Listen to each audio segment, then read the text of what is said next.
Content warning. This episode contains extreme violence, prejudice, abuse of justice, police brutality, as well as suggestions of ritual suicide, as well as depictions of alcoholic abuse.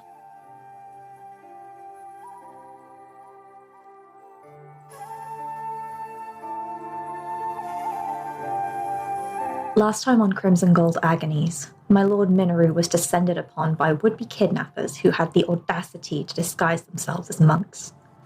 However, despite their best efforts, and even a few lucky shots against him, they had no opportunity to bring him to Nagokita, the disgraced warlord they so loyally served.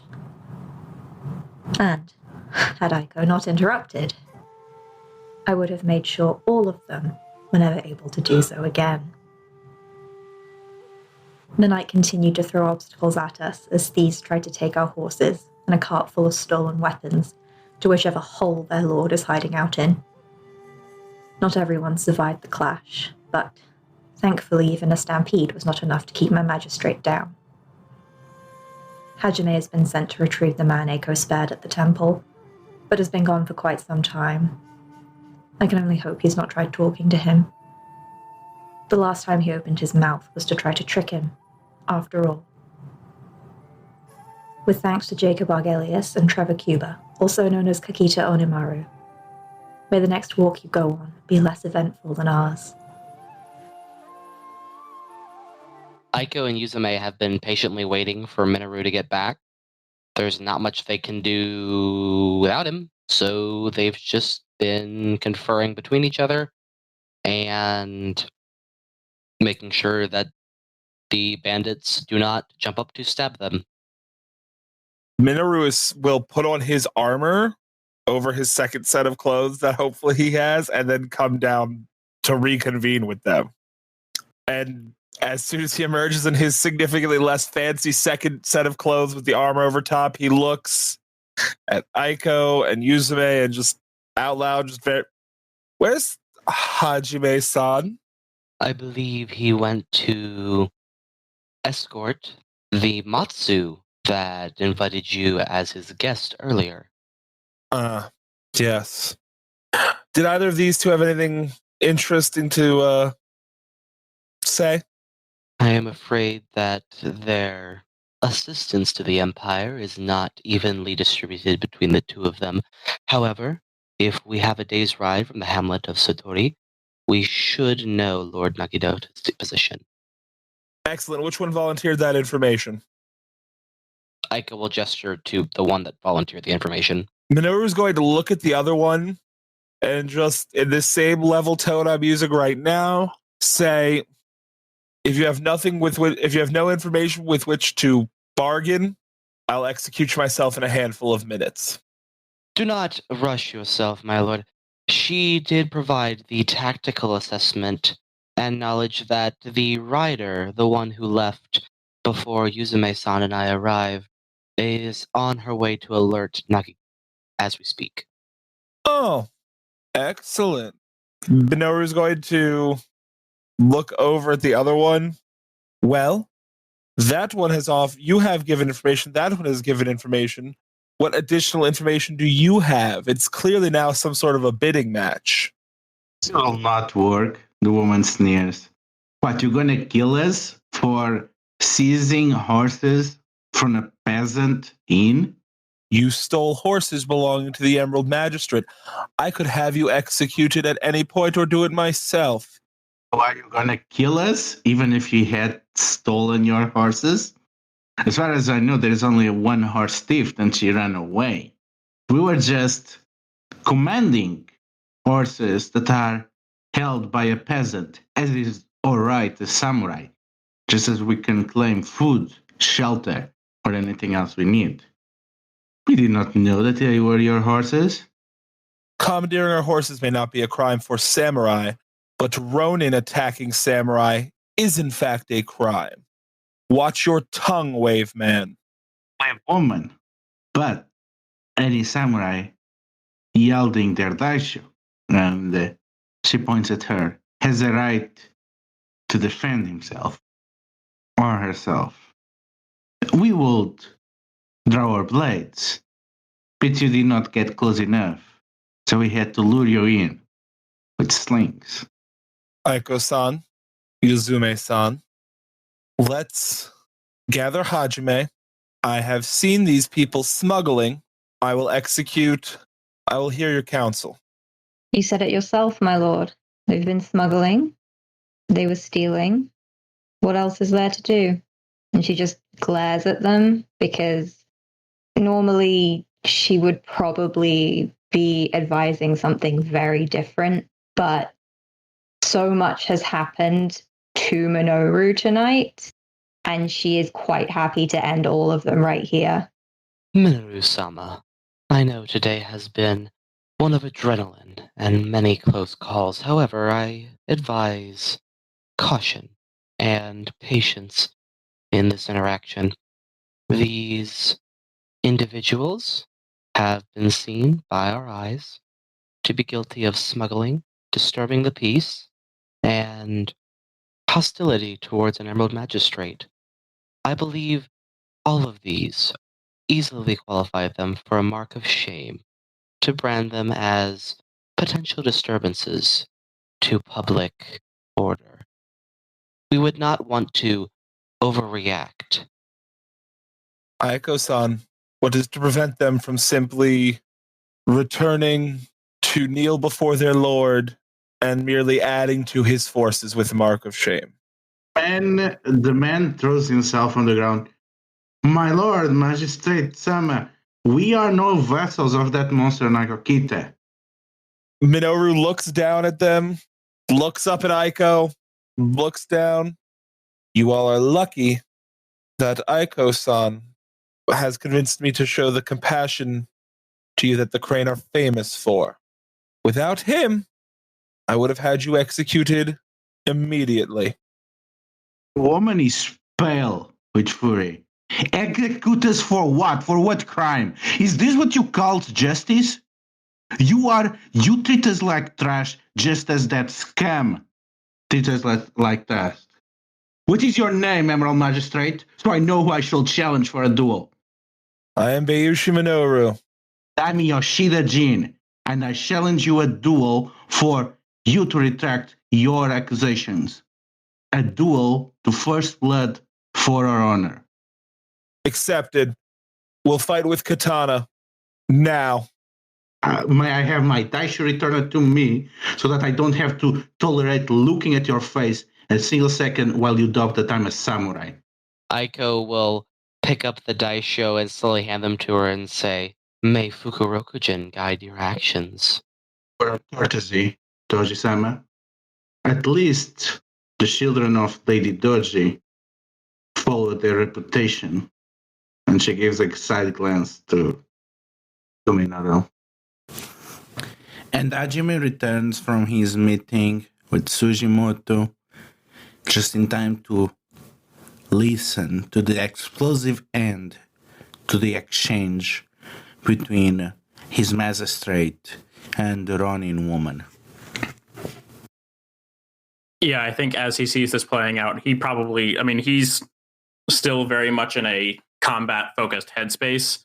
So he is definitely, I think he picks up very quickly that they are about to duel.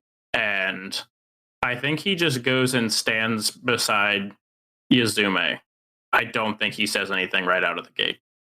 She looks up at him and just shakes her head in the most disbelieving manner and turns to look at what's going on with Minoru.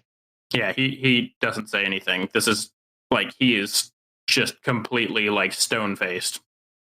Aiko gestures with his fan for the other one, the other peasant Ronin, flicks his fan to have the peasant back off to clear space for the two duelists, and then calmly walks back to stand next to Hajime and Yuzume. Who is going to consecrate the duel grounds? I suppose that will be up to me. Yuzume walks to the center of the road and Like, there's been a lot of bloodshed here, so I feel that she's going to be taking her time with this. Yuzume gets the feeling that you have started something here that you will not be able to take back. You brought bloodshed to a temple, so you might have offended a fortune. And these people, as far as you know, they have no place into it. They were born in a geisha house. They probably have only the limited training they have as bouncers. They've been doing whatever kind of violent jobs they could do to protect this village, to protect their home, their mothers, their sisters. When someone that for all intents and purposes was the legitimate lord, or at least acted as such, asked them to serve as intermediaries, they did. And the imperial justice comes to town. And the first thing that they do is attack them and treat them with death. And you get the feeling that no matter how this play out, you have set something in motion tonight that you cannot entirely predict, and this really disturbs you. As she finishes up purifying the ring, Yuzume walks back over to where Hajime and Eiko are standing, and she just looks up at the sky rather than ahead or at anyone else. The two duelists stand before each other. Minoru just looks focused. He doesn't look sadistically gleeful or bored or any of the other exaggerated forms that the group's seen him put on when he's dueling Hajime. He just looks like this is the most important thing in the universe right now. Actually, Jean seems to really not know what she's doing, and she seems to be kinda following Minoru's guidance. It's almost like she knew that the duel is like from the stories, but she was fortunate enough to never actually have to fight one herself. She stares down at you with determination of someone that already knows that she has nothing to lose, but at least if she's gonna die on her 2 feet, with the daisha that is her birthright in her hand. So, is any of the parties conceding? Let's start with the stare down, and she really does not know what she's supposed to do, other than she's supposed to draw first blood, so she just charges at you, hands on her katana, screaming as loud as she can as she musters all the energy on a single point and throws all against you. She just rushes at you, lunges with all her strength, draws her sword, and there are sparks flying as she basically cuts across the armor but fails to break through, delivering a critical strike and damaging the armor but failing to come through. Now it's your turn. So she stabs, hits Minoru's armor, the sparks fly off, and Minoru just dodges to her weaker side and slashes her on the way and just continues turning around to face her again. Yeah, she manages the blade, so she just takes it with the blunt end of the sword, and she's barely holding breath, and she seems to be trying to hold as much together. You can see that her legs are trembling as she just took the hardest part from this attack. Jean suffers the strike, gritting her teeth, but it seems that it took a toll in the fighting spirit of Minoru, and for a moment, a precious moment, Jean sees an opportunity. In a flash, she darts forward, raising her sword, ready to strike against Minoru. However, as what seems to be a dual finishing little strike, is betrayed by her eagerness and inexperience. And even as her blade continues to track across the lines of Minoru's armor. Minoru trained in the capacity to seize the moment and regain the center in even a losing position, takes over and strikes at her. Both duelists stumble, heavily wounded. But who is the winner? Her eagerness to get at my opening, I swing down on her opening. An intense second, followed by a minute. But it's clear that as both combatants bleed, Minoru is the one left standing. It is clear to everyone that the expert duelist was able to inflict 2 cuts before the woman even reached him. And Jin collapses to the ground, barely staying conscious, her world shattered. Daisho put in front of her as she bows, still bleeding, arm a mess, cradling it. There she says, "I'll confess to whatever you want me to confess, magistrate." Minoru, who is at a worrying level of comfort, he doesn't hurt much, and that's causing the back of his mind to panic. It is fine. We will have someone administer the mark of shame, and you will be on your way. Yuzume, Aiko, if you can please write their confessions promptly. Hajime-san, where is the abbot? He was unwilling to join us on the grounds of his duty. However, he did give me some information that was of significant value that I would like to discuss with you in private. Jean is waiting to see what she is supposed to confess to. Yuzume will walk over to her and she'll look over at Eiko and, wait to see if he takes out some paper. And then she'll say, "A confession for smuggling is all that we will need right now." See that Jean confess to smuggling goods between a criminal of the Empire within the territories of Porisuku. The man is completely horrified at what transpired here. And he's like, "I'm not confessing to anything." Aiko will kneel down and silently try to begin applying medical aid to the woman whose hand is now missing. He does not react. She just lays there limp, letting you do whatever you want. Aiko handles the wound, thanks the young woman, and then looks up at Minoru and says, "It will not be anything too deadly to her."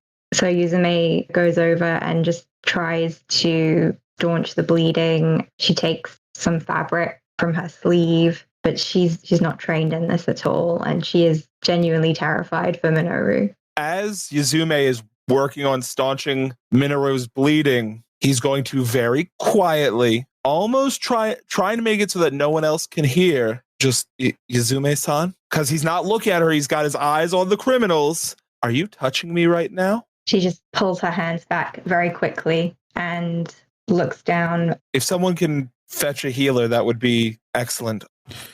The Ronin man is pretty upset at the implication and assumption that he'll just take the fall for the crime of smuggling, as if he's expected to commit to a crime that, in his eyes, he has not committed.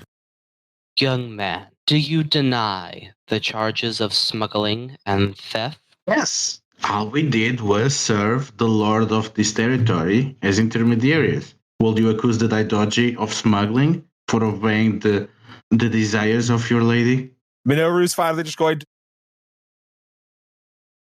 "I spotted you from the woods accepting these stolen goods. If you do not sign this confession, there will be further trouble for you."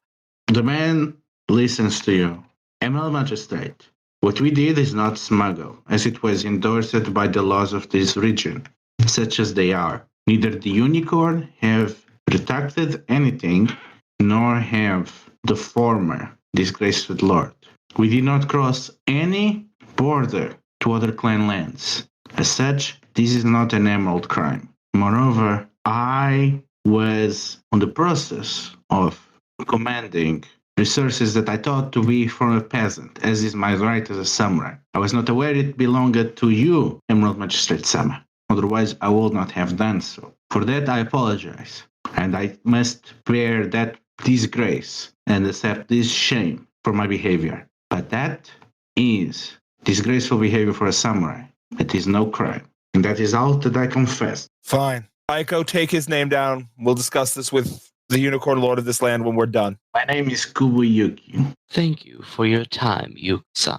So, one last thing. The woman that you left, ran away, her name is Kaiko. And unlike my half-sister, I disagree that she's going back to that scam, Nagokita. She must be running towards Hirosaki at this right moment to make away with her ill-gotten gains. That will mean that she'll be crossing into the territory of the Mud Clan with her ill-gotten gains. And he narrows his eyes as if you get what he means. Thank you for this information. Aiko stands up and looks Minoru in the eye and says, Minoru-san, you are wounded. Allow me to examine it. Please, I invite you to. Very well. Minoru is going to, as Aiko's working on the wound, Yuzume-san, can you bring me my fan? I have a note I have to write down. Aiko's hands are getting bloody as he tries to work on it until he finally sighs and steps back and says, I'm afraid, Minoru-san, this is not an area I am familiar with, and I can do very little to help beyond what I have done.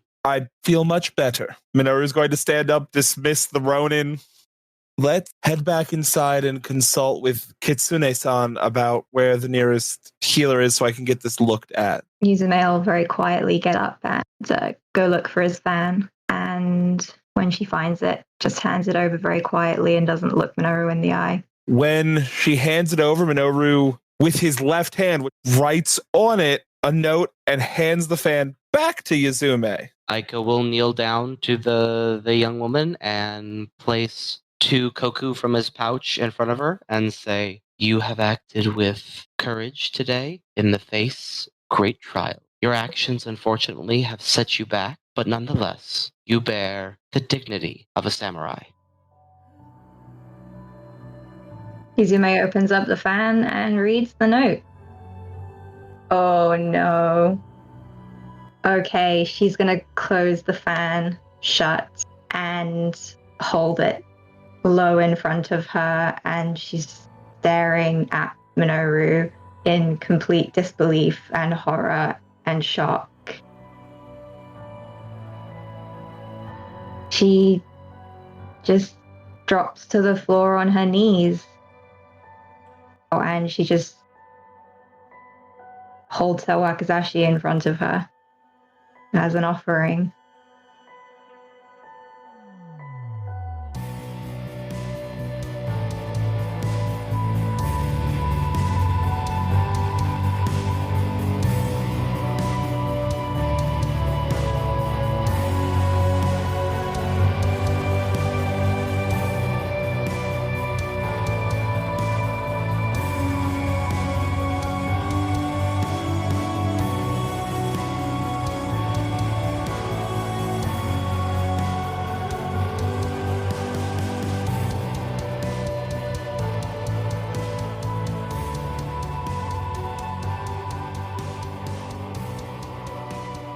So you return to the inn, and once you are inside, you can see that pretty much every peasant that was offering patronage to the inn is gone, and Anand is then equipping their weapons and stands on the top of the stairs looking down as you enter, Minoru, and sees you still bleeding and urges you into his room. Minoru is not going to fight this. He's going to go there immediately. He's still very worried about the fact that he can't feel his right hand. He can still move it. He still has full range of mobility as far as he can tell, but he can't feel it. So get inside Anand's house, and each of you tell me something that Anand has among his light possessions that is a reminder of Kitsune Mori. Everyone except Minoru, tell me one thing. He has an incense burner that is carved from some fallen wood from the forest, kind of in the shape of a waterfall with forest in the background. Like it's very fancy and intricate. There's a piece of artwork that he keeps of a fox peeping through a thick undergrowth of bushes that Aiko once saw during a diplomatic mission between the crane and the kitsune. Nobody set a bonsai tree, right?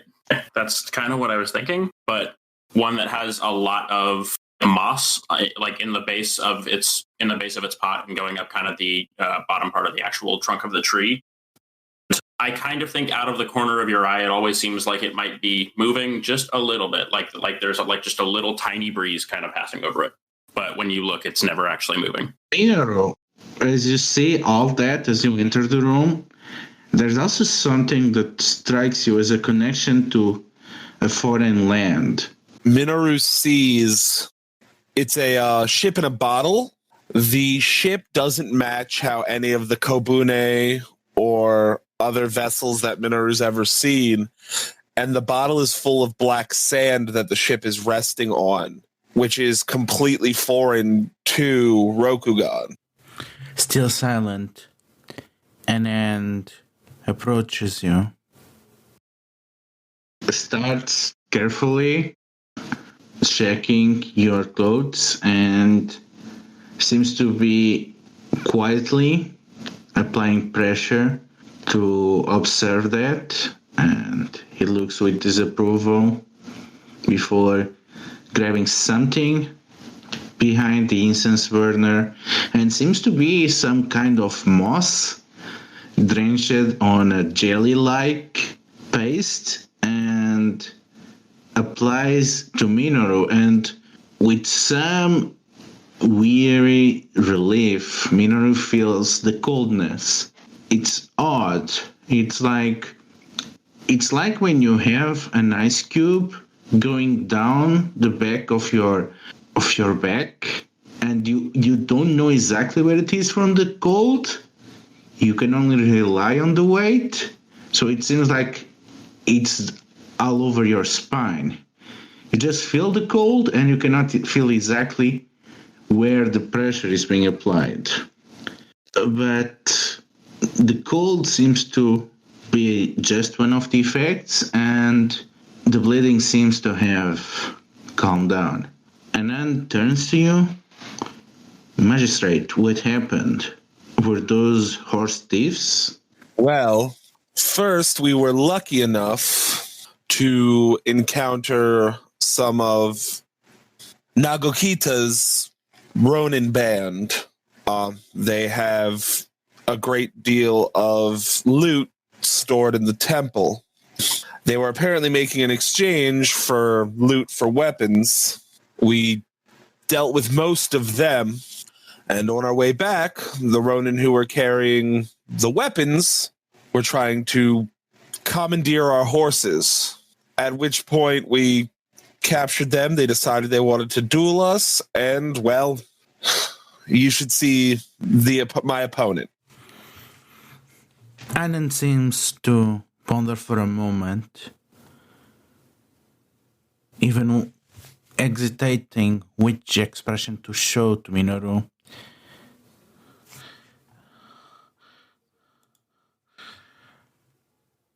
His eyes, however, betray his true feelings. It is the gaze of a man that has stayed a shivering night in a cave as 6 meters of snow wait for him, and after the temperature rises enough above freezing that he has hope to walk through the snow, a deluge falls on him, forcing him to swim up to his neck in mud. He finally decides on a frown as he chooses the most polite way to convey his disappointment to the magistrate. You seem to be rather matter of fact about the situation. Something that happens daily to an emerald magistrate, perhaps? You know, I don't think it happens daily to every magistrate, Anan-san. But I do believe the fortunes are particularly interested in having interesting things happen to me and mine. To say, I thought you were calling it a night, early day tomorrow and all, but you already caused quite a stir. My loyal Yoriki Aiko noticed that the monks were carrying daisho and mentioned it to me and the rest of the Yoriki, and we, of course, went to look into the problem. That does not seem very wise, if you ask me. If there's one thing that I learned from Porisuku is that if you go looking for trouble, you will find it. Well, suffering is the beginning of wisdom, so hopefully I will have gained some after tonight. I don't know what happened, but your opponent made quite a mess of the strike. Whoever, well, if I had to make some judgment, I'll say it was someone that barely had any knowledge of swordsmanship. And honestly, a strike from this angle, it's a wonder they did not break the blade inside the wand. This was tenacious. You should be careful. Well-maintained blades, they can serve as host to diseased spirits. And they can be pretty nasty. And if you are not careful, they might paralyze your muscles and nerves. You should have this purified regularly. Of course, Anan-san. I'm happy that you make progress, and I hope that you stay on your feet. Anand seems to pause for a moment as he puts aside his medicine box. I have ventured through Shinomen many times, and the woods back home are not short in danger, but there's nothing on those liminar territories that scare me as the dread of meeting a magistrate comfortable with his job. That joke, Minoru's been so tense and his life's been in danger, and he's still very worried about the fact that he has no sensation in his hand. But that joke, when he says it, it's not even that funny, but Minoru laughs uncomfortably loudly because it's just something that breaks the tension for a moment.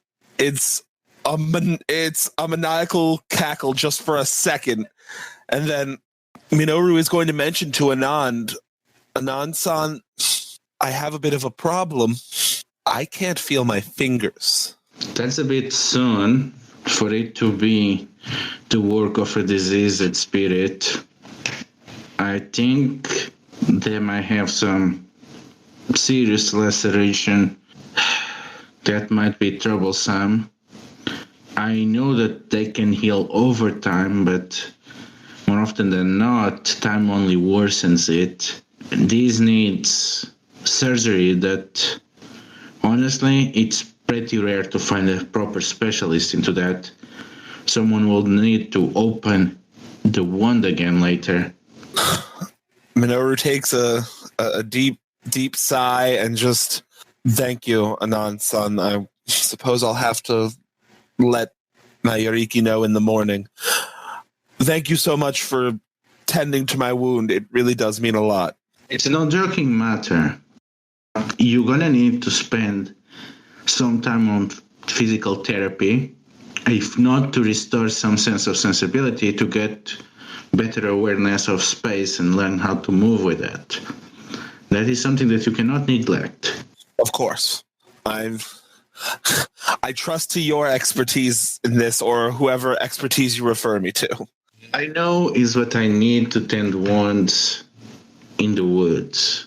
I'm not the most wise of the medics, and this is why my expert recommendation is that you make sure you get a specialist on your staff that can tend to you. I will. Thank you. I suppose I'll go get some rest if you are finished. Can you get some rest too? I would give you some opium, but that is not something that I have in my possession. It has been pretty hard to get lately. Minoru's going to kind of give Anand a look, just almost bemused, and just, Anand-san, a lack of opium is a rare problem that we should cherish. I will see you bright and early in the morning. Anand waits outside and stares at you as if to make sure that you go to your room instead of wandering into the night again. Minoru absolutely goes right to his room and goes right to bed. You can hear the door of Anand's room sliding closed. So, does everyone retreat for their rooms for the day? I don't think Hajime goes to his room. I think he goes to Yuzume's room and knocks on the door. Sure, you want to do this now? We can do this during the unicorn stuff because you'll also get the opportunity. Yeah, that's a fair point. All right, we'll save it for them. Aiko heads back to his room and just works on creating a catalog record of the events that happened tonight in case Minoru needs it for a future investigation or report. Yuzume is curled up on her bed, just looking across the room at the table in the middle where there's just a bottle of alcohol, and she just reaches across and grabs it and starts chugging it down until she falls asleep. Hajime goes back to his room, and it's sort of this odd moment because there's this whole scene in his room from before everything just went completely wrong. There's a tea table laid out with all their nice tea. I mean, there is clearly evidence that he and Aiko were just relaxing and having a pleasant evening, and then everything just went completely wrong. And I think he just sits down back against the wall and kind of has his knees like close to his chest and just kind of stares off into space for a long time. At some point, he falls asleep, but it's hours later. The next day, who is the first to wake up? Aiko always gets up pretty early, but he doesn't get up earlier than his normal routine, so if someone's like really deterred, they'll get up before him. Minoru's not going to be the first to get up. Eiko, you are already awakened when you start to hear the sound of horses outside, and you can see 7 samurai, the inn common room, and sitting there, and they don't seem to be here for, shelter. They seem to have come here for a purpose. Before he heads downstairs, Aiko will get himself properly dressed up, apply the makeup, do the hair, get into something a little bit nicer than would be required for getting breakfast at an inn. And can he catch a sight of any of the mons on the samurai before he actually enters the room or as he's entering the room? They seem to be wearing the mon of the Shinja family, but only 2 of them to actually have the looks of unicorn. The others seem pretty grubby, more like Ronin. Aiko will calmly enter the main quarters and get himself something to eat at a table nearby the unicorn, within line of sight of one of the 2 that look like a unicorn, and then listen for a bit, unless he's addressed. They are staying with the military discipline. Only unicorn are sitting at the table, the other 5 are standing in line, and I see it to be waiting in silence. Is there any clue what they're waiting for? Does it look like they're waiting for someone to come from a room here or from outside of the inn? They seem to be waiting for someone in the room. Can Aiko determine which one of them he would speak to, or would he address the entire group? You can see that the unicorn ones seem to have the ranks of officers. They seem to be equally ranked. Aiko will stand up and walk over to them, offer them a little bow, and say, Shinjo-sans, I am surprised but delighted to see your presence here. I was not expecting the company of warriors and travelers to grace the inn this morning. I gave you a short nod in acknowledgement. Petrol is the short answer from one of them. The other grunts and agrees. We came seeking for someone. I arrived only last night, but perhaps I can be of some assistance. Are they staying here at the inn, or are they a local in town? Yes. Very well. I wish you the best on your hunt. And they nod. I think Yuzume will wake up fairly early. Just, I don't think she slept well at all, even though she tried to drink herself to sleep. So she'll come downstairs after Aiko's finished speaking and just quietly sit down. Yeah, they don't seem to be reacting to any of you. But yeah, you also see the 7 samurai waiting for something. Minoru started to get ready when he heard Aiko get down the stairs. It just took him a little longer than normal just due to adjusting to things. And then he'll go down the stairs, snarling Oni's mask on, look at the table, look at Aiko, look at Yuzume, sit down with them. I think when Minoru is getting ready, if there's any audible component to that, then that is what wakes up Hajime. I think he dawdles. He definitely takes some time before he comes downstairs. But I also don't think that he puts quite as much energy into looking entirely proper. It's basically just like what is passable. Minoru and Hajime leave.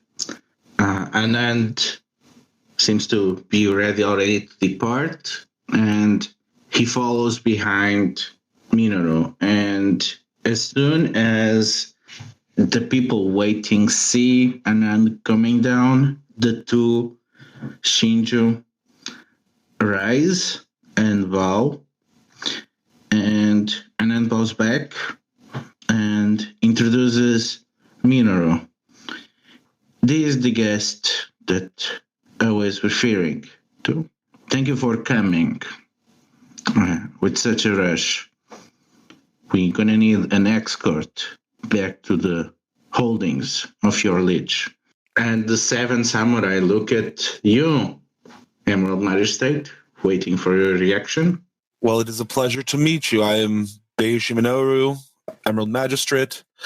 These are my Yoriki, Doji Aiko, Soshi Yuzume, Asahina Hajime. I do ask a simple favor that might help all of us. The supposed abbot of the local temple is one of Nagokita's ronin. My honorable friend has promised him a duel.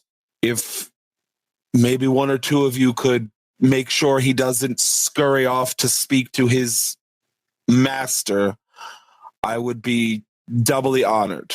To look to each other and to Anand, and Anand nods. And the Shinju pick 2 of the more Ronin-like, and they leave the inn. Thank you. If we can simply eat, we will be ready to travel. We'll wait outside. Do not delay. Our liege does not have much time for audience today. As soon as they're outside, Minoru is going to, in a very low voice, making sure that only the people at this table can hear, just, my honorable companions, I have some news. I don't have any feeling in my right arm. I can handle a sword perfectly fine with my left, but I'm going to need some help with other things. Aiko already writes all of my official documents for me. Aiko-san, I'm going to need you to continue to do that. Otherwise, I'll let you all know as I need this assistance. Does this appear to be permanent, Minoru-san?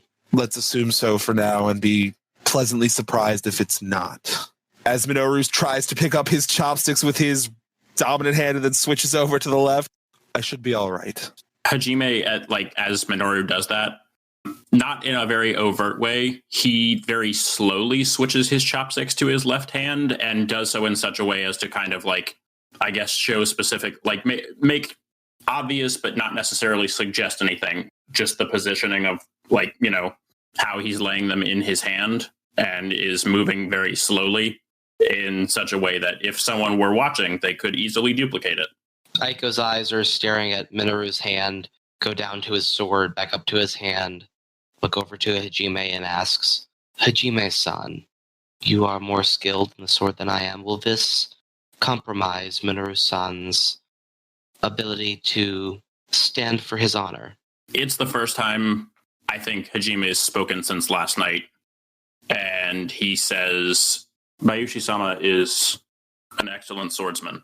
I have no doubt that this will not affect his duties, and I am certain that given time and the opportunity to do so, he would be happy to prove it to me in a sparring ring. And he looks back down at his cup. I will be fine with defending my own honor, Aiko-san. Thank you for your concern. Let's eat quickly and get on the road. Sumi is pretty silent. Yeah, she's just looking down at the table. She's not really eating, just listening to all of this and just staring sort of almost blankly in front of her. She's sort of in limbo, I think. I think Hajime quietly says, Yuzume-san, are you not hungry? I am not. Apologies, everyone. I think that I need some fresh air. If you would excuse me. And she stands up and sort of gives them all a bit of a polite nod and then heads outside to wait.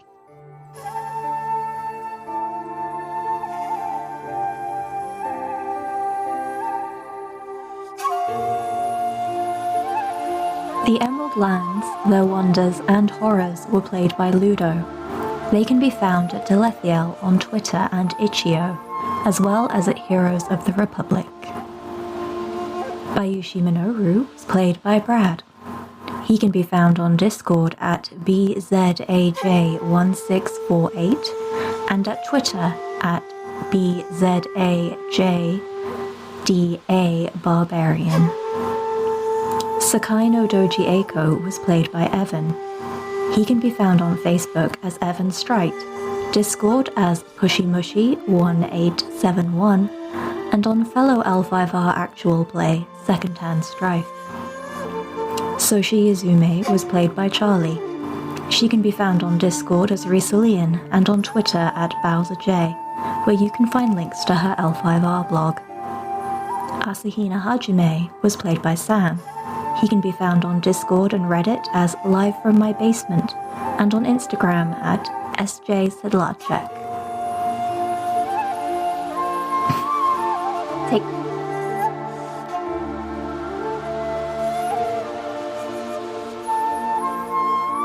This is a Court Games podcast. You can find out more about them at Court Games Pod on Twitter or at their site, courtgamespod.com. Legend of the Five Rings is the intellectual property of Fantasy Flight Games.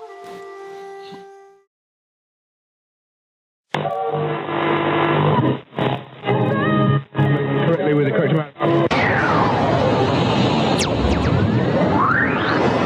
D20 Radio, where gamers roll. www.d20radio.com.